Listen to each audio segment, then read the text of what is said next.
Hi, I'm Aki Hashiguchi. I'm going to show you how to get to your homework.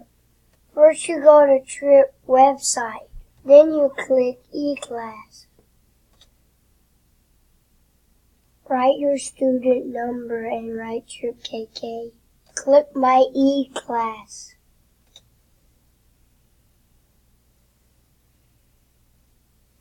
Find your eClass teacher's name.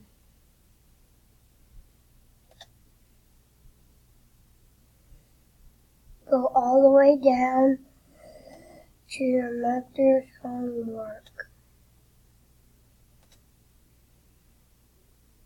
My homework this month. You get to pick one activity due each Thursday. By clicking in,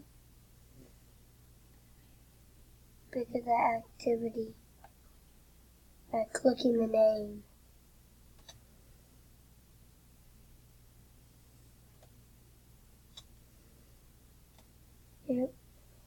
You have to do four activities by the end of the month. Thank you for watching my video. Hope you have fun.